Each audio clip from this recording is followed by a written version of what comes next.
दोस्तों एक बार फिर से आपका स्वागत करते हैं आपके इस यूट्यूब चैनल में। और आज की इस वीडियो में हम JKSSB JKP SI के रिलेटेड कुछ इंपॉर्टेंट चीज़ें डिस्कस करने वाले हैं।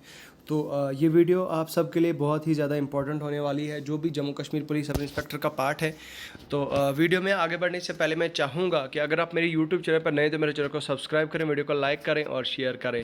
इसी के साथ साथ में दोस्तों वीडियो की डिस्क्रिप्शन में आपको हमारे इन सभी सोशल मीडियाज़ के लिंक्स मिल जाएंगे। आप हमारे इन सोशल मीडियाज़ पे हमें जाके फॉलो करें। और मोस्ट इंपॉर्टेंटली वीडियो की डिस्क्रिप्शन में आपको हमारे इस टेलीग्राम चैनल का लिंक मिल जाएगा। आप हमारे टेलीग्राम चैनल को ज़रूर ज्वाइन करें। अब देखिए, टेलीग्राम चैनल का ऐसा है कि यहाँ पे हम आपको बहुत सारा स्टडी मटेरियल प्रोवाइड करते हैं, नई जॉब अपडेट्स देते हैं। तो ये टेलीग्राम चैनल आप ज़रूर ज्वाइन करें अगर आप किसी भी गवर्नमेंट जॉब के लिए प्रिपेयर कर रहे हैं तो चलिए आज की इस वीडियो को शुरू करते हैं और बात करते हैं। देखिए दोस्तों, जहाँ तक बात है आपके Jammu Kashmir police sub inspector की, तो JKP SI के रिलेटेड तो मैंने आपसे पिछली वीडियो में शेयर किया था कि हमारे LG मनोज सिन्हा साहब ने इसको स्क्रैप कर दिया था और ये अनाउंस कर दिया था कि हम फर्दर रिक्रूटमेंट की जो प्रोसेस होगा उसके लिए जल्दी हम अनाउंस कर देंगे। तो उसके बाद ऑनरेबल लेफ्टिनेंट गवर्नर साहब के जो है वो ऐलान के बाद जो उन्होंने अनाउंस किया और जो उन्होंने वो ट्वीट किया, उसके बाद सारे कैंडिडेट्स जो है वो कुछ कैंडिडेट्स डिमांड करने लगे कि जो मेरिटोरियस कैंडिडेट्स थे, जो 70 to 100 की कैटेगरी में फॉल कर रहे थे और यानी कि जो टॉपर्स थे, उन्होंने ये प्रोटेस्ट करना शुरू कर दिया कि भाई हमारा जो है वो कैंसिल मत करो, हमें या तो हमें बोनस पॉइंट्स मिले अगर री एग्ज़ाम करना है, या तो हमें जो है वो उन कैंडिडेट्स को जो स्कैमर्स हैं, जो जिन्होंने स्कैम किया, उनको जो है वो आउट किया जाए। ठीक है, उनको आउट करो और हमें जो मेरिटोरियस है उनको फ़िल्टर आउट करो। ठीक है, ठीक है। तो ये चीज़ उन्होंने की। और कुछ कैटेगरी के ऐसे कैंडिडेट्स थे जो ये बता रहे थे कि भाई नहीं, एग्ज़ाम जो है वो दोबारा होना चाहिए, री एग्ज़ाम होना चाहिए। ठीक है, कुछ तो ऐसे टॉपर्स भी थे जो इनफैक्ट बता रहे थे कि हाँ भाई, एग्ज़ाम जो है वो दोबारा होना चाहिए। ठीक है, अब यहाँ पे एक चीज़ है दोस्तों कि अब प्रोसेस क्या होगा, आगे क्या होगा, मतलब इसमें क्या क्या चीज़ें, क्या क्या होनी चाहिए, क्या क्या नहीं होनी चाहिए। देखिए, सबसे पहली चीज़ तो मैं आपको क्लियर कर देना चाहता हूँ कि जो JKSSB है, ठीक है, JKSSB तक पे आज तक जो है वो कोई भी किसी भी तरह की एलिगेशंस नहीं लगी हैं। ठीक है, आज तक हमने हार्डली सुना होगा कि एक दो एलिगेशंस, कुछ छोटी मोटी एलिगेशंस लगी हैं JKSSB पे।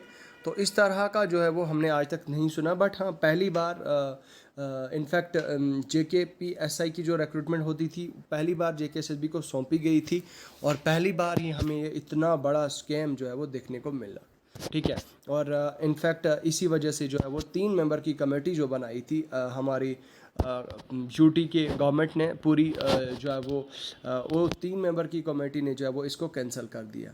ठीक है, ये कैंसिल हो गई सिलेक्शन लिस्ट। ठीक है, जो भी प्रोसेस था रिक्रूटमेंट का वो सारा कैंसिल कर दिया गया, इसको जो है वो स्क्रैप कर दिया गया। ठीक है, और स्क्रैप करने के बाद फ़ौरन जो है बता दिया गया कि हम इस रिक्रूटमेंट को जो है वो दोबारा करेंगे।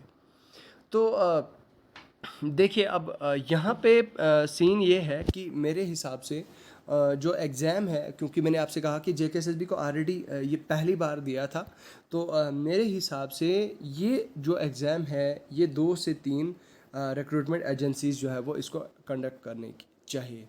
वो इसलिए क्योंकि दोस्तों आपने देखा होगा कि एक न्यूज़ बहुत ज़्यादा वायरल हो रही है व्हाट्सएप पे। वो जो न्यूज़ व्हाट्सएप पे बहुत ज़्यादा वायरल हो रही है, आई डोंट नो वो ट्रू है या फेक है। अभी तक तो मेरे हिसाब से फेक ही है, उसका जो है वो अभी कोई ऑफिशियल सोर्स नहीं आया है, तो उसको हम फेक लेके चलेंगे।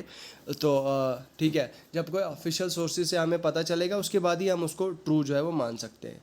अब यहाँ पे बात क्या है कि बात ये दोस्तों, सभी ये बता रहे हैं कि वो 3 फेजेस में होने वाला है सब इंस्पेक्टर का एग्ज़ाम। ठीक है, पहला MCQ बेस्ड होगा या OMR बेस्ड होगा। ठीक है, जो भी है। उसके बाद दूसरा जो है वो डिस्क्रिप्टिव होगा, मतलब पहला ऑब्जेक्टिव होगा, उसके बाद दूसरा डिस्क्रिप्टिव होगा और तीसरा फिजिकल होगा। ठीक है, अब मेरा पर्सनल ओपिनियन क्या है दोस्तों, मेरा पर्सनल ओपिनियन यही है कि पहला फेज़ जो है वो पहले फेज़ में फर्स्ट स्टेप पे जो है वो फिजिकल होना चाहिए, PST और PET। तो PET ये दोनों चीज़ें जो है वो पहले होनी चाहिए। ठीक है, पहली चीज़। दूसरी चीज़ ये कि उसके बाद जो है वो CBT होना चाहिए। ठीक है, CBT होना चाहिए। उसके बाद डिस्क्रिप्टिव पेपर हो ना हो, दैट डिपेंड्स क्या वो होता है या नहीं होता है। बट हाँ, अगर डिस्क्रिप्टिव पेपर होता है तो मेरे हिसाब से अगर ये 3 फेजेस में बच्चों को जो है वो शॉर्ट लिस्ट करेंगे, तो ये एक बहुत ही बड़ा नंबर होगा। ये मतलब 100% तो नहीं कह सकते हैं, 90 to 100% कह सकते हैं जो है वो ऑफिसर्स निकल के आएंगे, जो भी जो है फ़िल्टर आउट करके बहुत ही फेयर और बहुत ही अच्छी सिलेक्शन आ जाएगी। ठीक है, तो मेरे हिसाब से अगर ये 3 फेजेस में होती है तो ठीक है, एनी हाउ मतलब समहाउ कहीं ना कहीं ठीक है। रही बात आपकी जो फिज़िकल है, तो फिज़िकल मेरे हिसाब से पहले ही होना चाहिए। अब वो कैंडिडेट्स जो ये बता रहे हैं कि नहीं हमारा फ़िज़िकल कंडक्ट कराओ, हमें जो है वो इस सिलेक्शन से लिस्ट से नहीं निकालो, या हमारे साथ गलत हो रहा है, तो अगर मान लीजिए फिज़िकल पीएसटी या पीईटी दोनों साथ में होते हैं, तो मतलब फिज़िकल जो पहले अगर होता है तो उससे ये होगा कि अब मान लीजिए जो सिलेक्टेड कैंडिडेट्स होंगे एटलीस्ट उनको भी ये सेटिस्फेक्शन होगी कि भाई पहले फिज़िकल हो गया, चलो ठीक है यार देख लेते हैं। उनमें से कुछ होंगे जो नहीं क्वालिफाई कर पाएंगे, कुछ होंगे जो क्वालिफाई कर पाएंगे। उसके बाद सीबीटी होना चाहिए। ठीक है, सीबीटी होगा तो उसके बाद अल्टीमेटली डिस्क्रिप्टिव का मतलब देखा जाएगा क्या होगा क्या नहीं। बट इतना तो ये चीज़ है दोस्तों कि मेरे हिसाब से ये प्रोसेस जो है वो ठीक रहेगा, ये सिस्टम ठीक रहेगा, सबके हक में सही रहेगा। और इसका एक और चीज़ है जो मैं कह देना चाहता हूँ, अगर फिज़िकल होता है तो फिज़िकल जो है वो हर डिस्ट्रिक्ट लेवल पे होना चाहिए। डिस्ट्रिक्ट लेवल पे जो है वो जेकेपी खुद कंडक्ट करनी चाहे, ऑफिसर्स जो है वो इसका खुद फिज़िकल कंडक्ट करनी चाहे। फिज़िकल के बाद जो है वो हर डिस्ट्रिक्ट लेवल की बेस पे जितनी भी उन्होंने शॉर्ट लिस्ट करने होंगे रिटर्न के लिए, तो वो बच्चे जो है वो वहाँ से शॉर्ट लिस्ट हो जाएंगे। ठीक है, अब ये चीज़ है। दूसरी चीज़ ये है दोस्तों, रही बात उन स्कैमर्स की जो जिन्होंने स्कैम किया है, उनका सबसे बड़ा मुद्दा है। ठीक है, अब जो स्कैमर्स हैं जिन्होंने स्कैम किया है, मेरे हिसाब से सबसे पहले तो उनको आइडेंटिफाई करना बहुत ज़्यादा ज़रूरी है। देखिए हमारे देश में, हमारे इंडिया कंट्री में अगर कोई जो है वो ऑफिसर बनता है करप्शन से, रिश्वत दे के या ऐसी चीज़ें करके, तो जो रिश्वत दे के आया है, जो ऐसी चीज़ें गलत चीज़ करके आएगा, उससे आप क्या एक्सपेक्ट कर सकते हो यार, वो फ्यूचर में क्या ऐसे ठीक करेगा। तो फ्यूचर में भी यही सोच के आएगा कि भाई नहीं, मैंने तो 15-20 लाख खर्च किया है तो मुझे तो उसकी वसूली करनी है।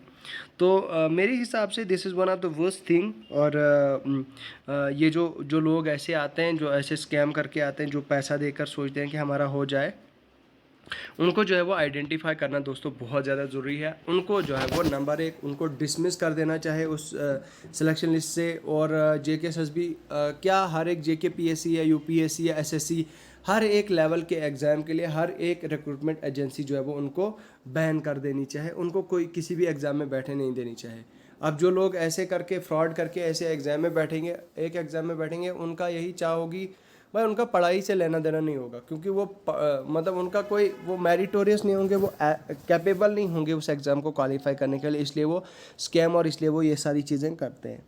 तो मेरे हिसाब से उनको जो है वो आउट कर देना चाहे और उनको बहुत ही जल्द आइडेंटिफाई कर देना चाहे, सो दैट सभी के साथ जो है वो इंसाफ होगा। चाहे वो सेलेक्टीज़ है, चाहे वो जो मेहनत से बच्चे जिन्होंने स्कोर लाया है 90+ 85+ या 100+, जो मेरिटोरियस कैंडिडेट्स हैं उनके साथ कम से कम इंसाफ हो जाएगा। फिर अगर इनको जो है वो बाहर निकाल के मतलब चुन चुन के देखा जाए कौन कौन कैंडिडेट इसमें हैं, तो उनको जो है वो निकाला जाए। तो मेरे हिसाब से उनको जो है वो आइडेंटिफाई किया जाना चाहिए, उनको जो है वो आउट कर देना चाहे लिस्ट से, और उन पे जो है वो बहुत कड़ी सी कड़ी सज़ा उनको सुनाई देनी चाहिए, उन पे जो है वो बहुत बड़ा एक्शन होना चाहिए।